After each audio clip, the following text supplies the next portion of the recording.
ये जो दो लड़के हैं ये क्या कर रहे हैं बेटा, बारिश में भीग रहे हैं, राइट। बारिश का मौसम है, तो बारिश के मौसम में क्या होता है बेटा, ये जो नदी है, रिवर है, ये नदी क्या होती है बेटा, बहुत जोरों से बहती है। ये नदी क्या होती है बेटा, बहुत जोरों से बहती है। आपको तो पता है, पूरे सिटी का, पूरे गांव का पानी बेटा बाद में लास्ट में किधर जाके मिलता है, इस नदी में जाके मिलता है।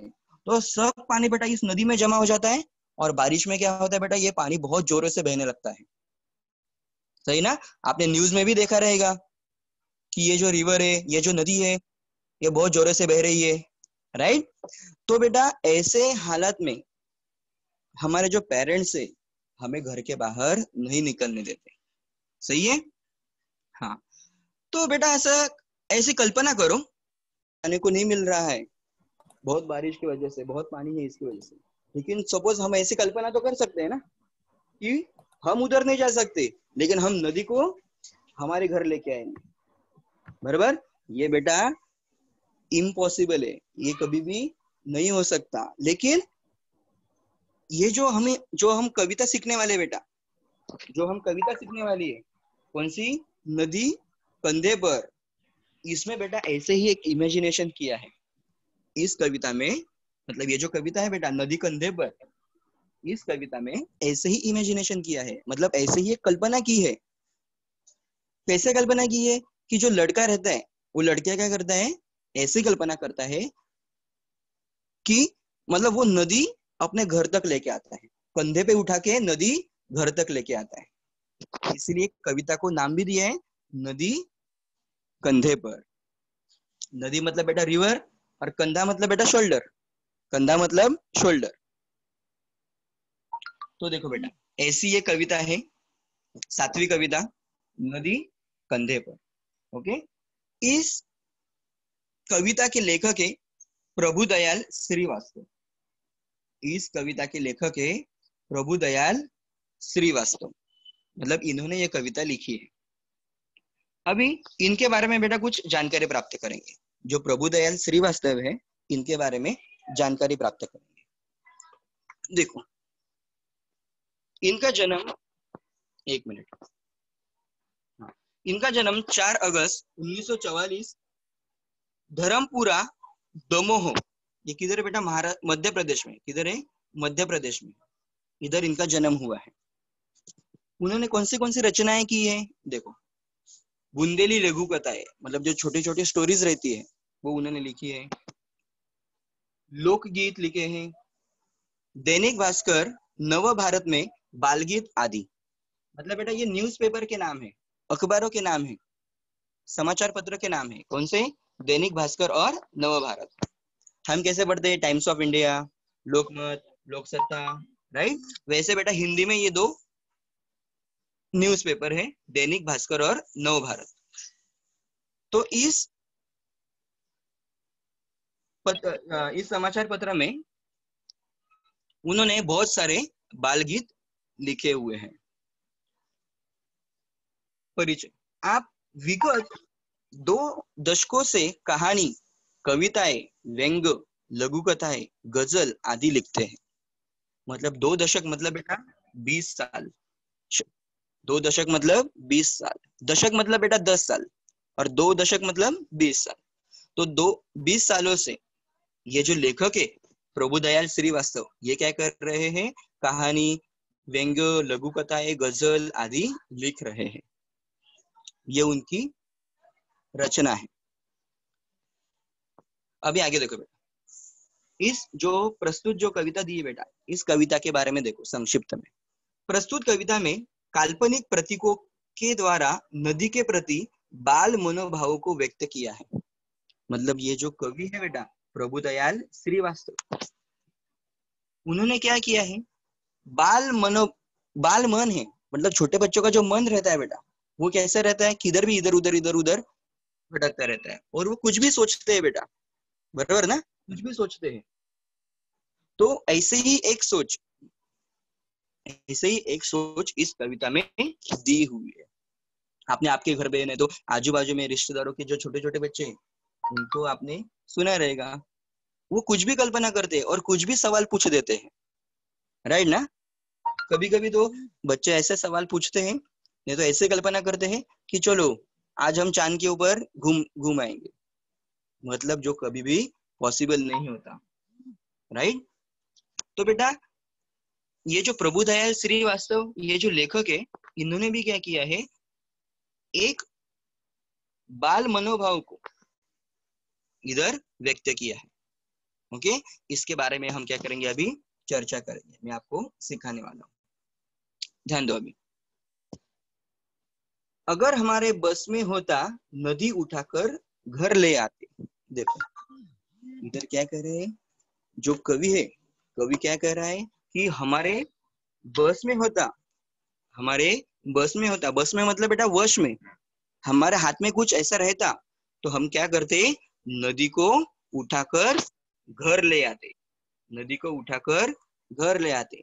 इधर बस मतलब बेटा ये बस नहीं है, बस मतलब क्या बेटा, वश और नियंत्रण, जिसको हम इंग्लिश में क्या कहते हैं, कंट्रोल, राइट, जिसको हम इंग्लिश में क्या कहते हैं, कंट्रोल। तो वो कवि क्या कह रहा है कि हमारे बस में होता तो हम क्या करते, नदी को उठाकर ही घर ले आते। देखो आप चित्र में देख रहे हो, इस लड़के ने क्या किया है, नदी को उठाकर ही क्या किया, उसने घर लेके आया, घर के आंगन में लेके आया, बराबर। हाँ, अपने घर के ठीक सामने उसको हम रोज बहाते।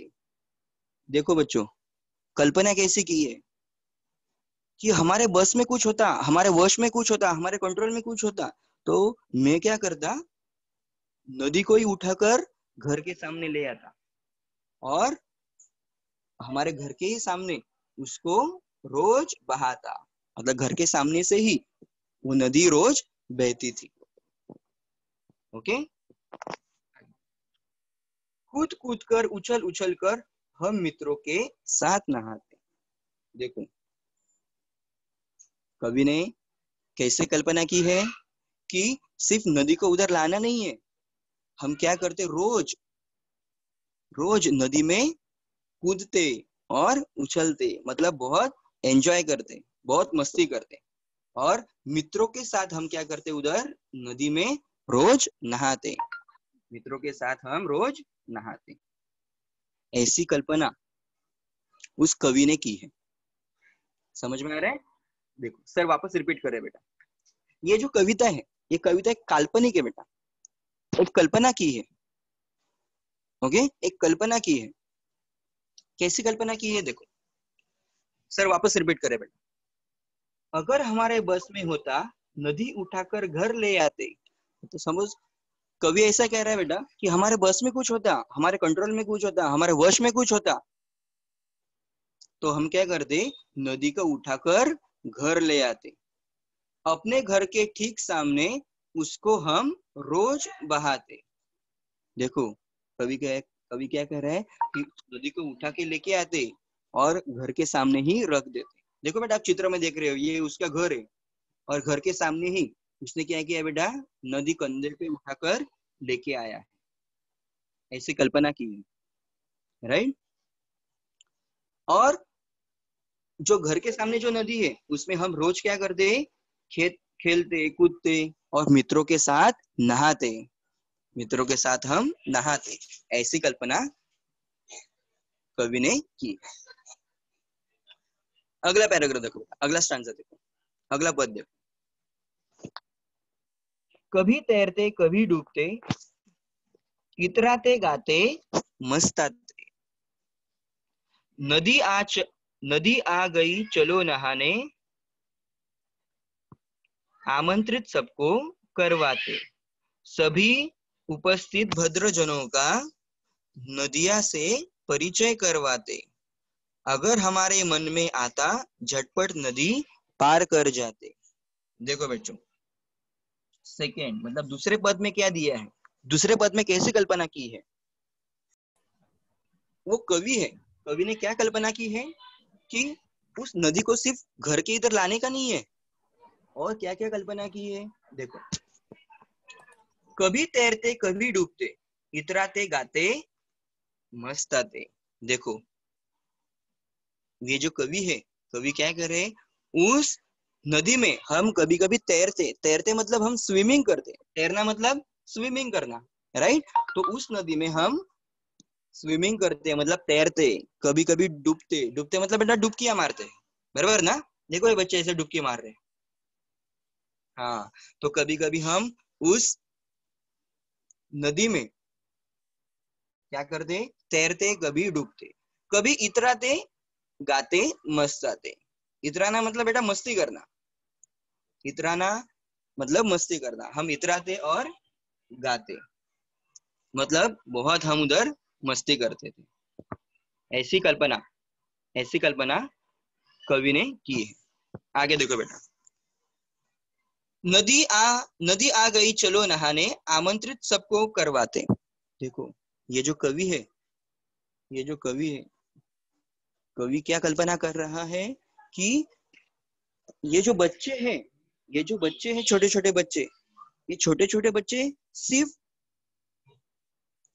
अपने फ्रेंड के साथ, अपने दोस्तों के साथ ही नहीं खेलने, उसको दोस्तों के साथ ही नहीं खेलना। उन्होंने क्या कल्पना की है कि नदी आ गई चलो नहाने, आमंत्रित सबको करवाते।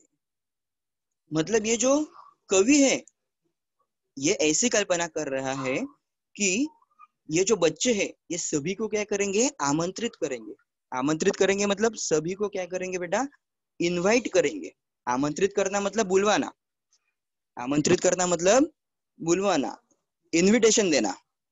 जैसे हमारे घर में कोई पार्टी रहेगी, बर्थडे पार्टी रहेगी, तो हम कैसे सबको इनवाइट करते हैं, वैसे ऐसी कल्पना की है कि ये जो बच्चे हैं, ये जो बच्चे हैं, सभी को आमंत्रित कर रहे हैं, सभी को इनवाइट कर रहे हैं। किस लिए, नदी में नहाने के लिए।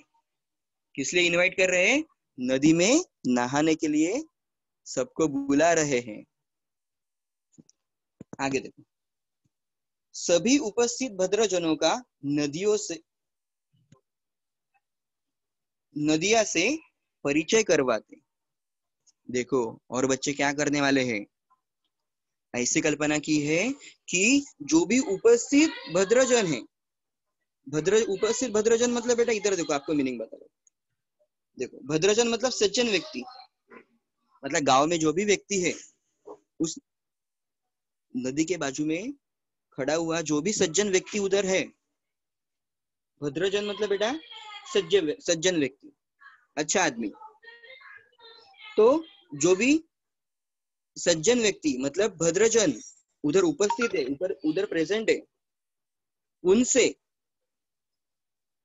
मतलब उनको नदी से परिचय करवाते, उनका नदी से परिचय करवाते। परिचय करवाना मतलब बेटा इंट्रोडक्शन देना, परिचय करवाना मतलब इंट्रोडक्शन देना, उनको बताना। आगे देखो, अगर हमारे मन में आता झटपट नदी पार कर जाते। देखो ऐसी कल्पना की है कि बच्चे के मन में आएगा तो बच्चे क्या करेंगे, झटपट, झटपट मतलब बेटा एकदम फटाफट नदी को क्या करेंगे, पार करेंगे। मतलब एक छोर से दूसरी छोर चले जाएंगे, एक एंड से दूसरी एंड चले जाएंगे। ऐसे उस कवि ने क्या की है बेटा, कल्पना की है, इमेजिनेशन किया है। देखो इसका मैं और डबल एक बार बेटा मीनिंग समझाता हूँ। देखो, कभी तैरते कभी डूबते, इतराते गाते मस्ताते। ऐसी कल्पना की है कि जो नदी घर के बाहर आई है, उसमें हम कभी कभी तैरते और कभी डुबकियां मारते। तैरते मतलब बेटा स्विमिंग करते, और डूबते, डूबते मतलब डुबकियां मारते। इतराते गाते मस्ताते, बहुत हम मस्ती करते। सपोज हमारे घर के बाहर नदी आई तो हम बहुत मस्ती करेंगे, गाएंगे और मौज करेंगे। आगे देखो, नदी आ गई चलो नहाने, आमंत्रित सबको करवाते, और सबको इनविटेशन देते, सबको आमंत्रित करते, सबको बुलाते कि हमारे घर के बाहर नदी आई हुई है, चलो आप सब आओ, आप सब नहाने को आ जाओ, हमारे घर के इधर नदी आई हुई है। ऐसे सबको हम बुलाते। आगे, सभी उपस्थित भद्रजनों का नदिया से परिचय करवाते। मतलब सभी जो बेटा अच्छे आदमी हैं, अच्छे व्यक्ति है, भद्र मतलब बेटा अच्छा, समानार्थी शब्द है, भद्र मतलब अच्छा,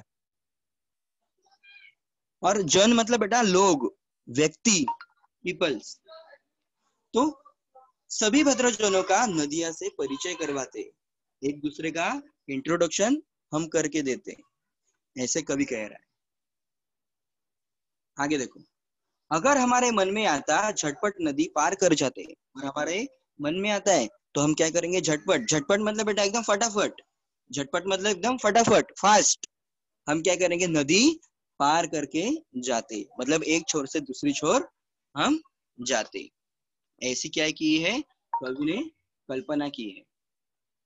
ओके, आगे देखो।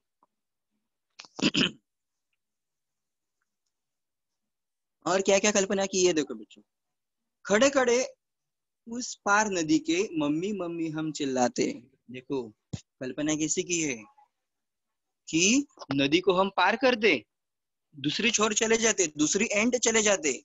देखो बेटा, ये उसका घर है बराबर, लेकिन अभी किधर है वो, दूसरी छोर में है, दूसरी साइड में है, नदी के दूसरे साइड में है, राइट। तो ऐसी कल्पना की है कि दूसरे छोर में हम खड़े रह के मम्मी मम्मी हम चिल्लाते, खुशी के मारे मम्मी को हम क्या करेंगे, आवाज लगाएंगे, मम्मी मम्मी ऐसे चिल्लाएंगे, मम्मी को आवाज लगाएंगे, क्योंकि उनको बहुत खुशी हो रही है इसलिए। शाम ढले फिर नदी उठाकर अपने कंधे पर रखवाते। देखो, जब शाम ढले, शाम मतलब बेटा इवनिंग, बराबर। जब शाम ढले, ढले मतलब बेटा, एक इधर देखो मैंने मीनिंग बताया। देखो, शाम ढलना मतलब शाम बीत जाना, शाम ढलना मतलब शाम बीत जाना, बराबर। जब शाम खत्म हो जाएगी, शाम ढल जाएगी, तब ये बच्चे क्या